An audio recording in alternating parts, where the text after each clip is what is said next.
Congratulations, you are ready for your very first actual lesson in eye contact. Now, a few words before you get started. There is a really efficient way of doing this, and there's a very non-efficient way of teaching your dog eye contact. The first thing to be aware of is this. We will not be using a lure, which means putting the treat here and having your dog focus on the food in between your eyeballs is not going to work. We're actually going to be going through a process of teaching your dog to work independently of the food. So I start off with my arms out. You can see that. My arms all the way out at my side. You can do one arm or two arms or both arms. And you simply say the words, "Look at me," and you just wait. The first mistake a lot of you guys are going to do is you're going to try to help the dog. You're going to try to do your dog's homework for you, is what I call it. So it's going to look something like this. Look at me. Look at me. Hello. Hello. Yeah.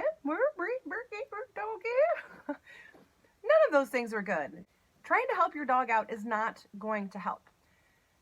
I want you to keep something in mind. Every time that you make an alteration, even something like this, anytime you change what you're doing or you move your body from that steady position, you reset the clock. What does resetting the clock mean? That means, for example, if it would have taken your dog 10 seconds to complete a task, every time you repeat yourself or shift or try to help the dog in any way, you're resetting that 10 seconds all over again. So you're kind of prolonging the learning process much longer than you need to. Now, another fundamental rule to learn in this very first lesson is what I call the art of watching paint dry. And a lot of my clients get a kick out of this one. The reason why I call it the art of watching paint dry is because it literally feels like you're going to be watching paint dry at the very beginning of this training process. The whole focus, however, is to allow your dog the space and the time to be able to think about what they're doing. By the time you get to the point, or they get to the point of giving you direct eye contact, that's the moment where you're going to say the word yes immediately. Now, another reason why this is such a good activity for you, mama or daddy dog owner, is because it really gives you the opportunity to realize what your habits are if you over-engage with your dog, meaning you talk to them too much, you try to help them out too much, you're constantly shifting your body around, or if you do something as completely common as repeating your cue over and over again, like look at me, sit, sit, sit, sit, sit, none of which are very good habits to be in.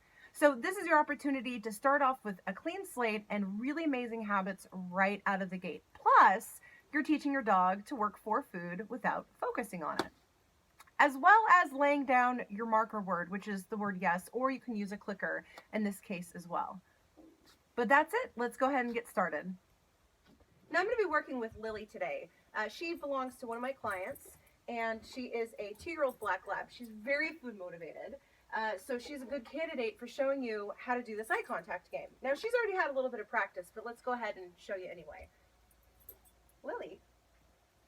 So I'm going to get myself prepared. Now, if you have a dog that jumps a lot, you're just simply going to want to drop the leash and step on the leash about the point where it hits the ground. And then I'm going to set myself up here. Lily, look at me. Yes. Lily, look at me. Yes. Now the goal is to try to say your marker, yes, the very moment that your dog looks at you directly in the eye. Lily, look at me. Yes. Now she's already got this one down. With a brand new dog, they're going to be jumping on you maybe, staring at the food. They're going to be doing all kinds of things, and that's okay. Because the main purpose is you want them to learn how to experiment with their behaviors. The more your dog is involved in what they're doing on a mental level, the quicker the learning is actually going to happen. So this first game is going to feel maybe counterintuitive to a lot of you guys. Remember, you're watching the paint dry. Lily, drop it.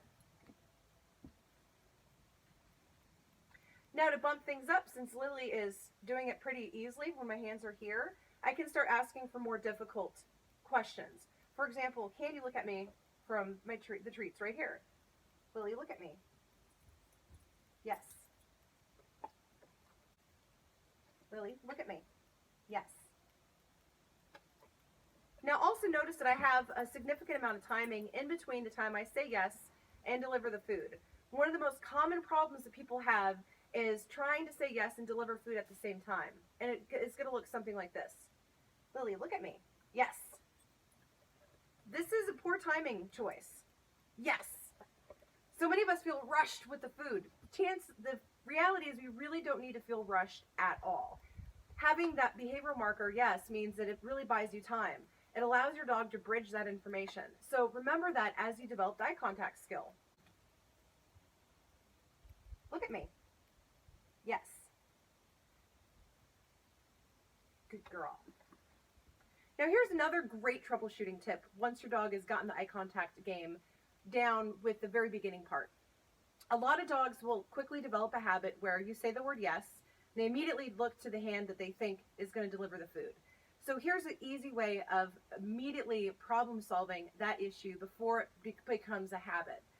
What I'm going to do is, if she does it again, I'm simply not going to move. I'm going to wait for her to regain her eye contact with me without saying anything.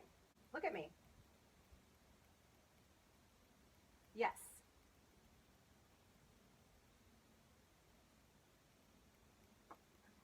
So not only did I wait for that, what I call a recommitment, but I also decided to deliver with the other hand. So I tend to keep a treat in each hand. So that way, if a dog or my dog I'm working with has a tendency of assuming the treat's coming out of this hand, I can switch things up and deliver it out of that one.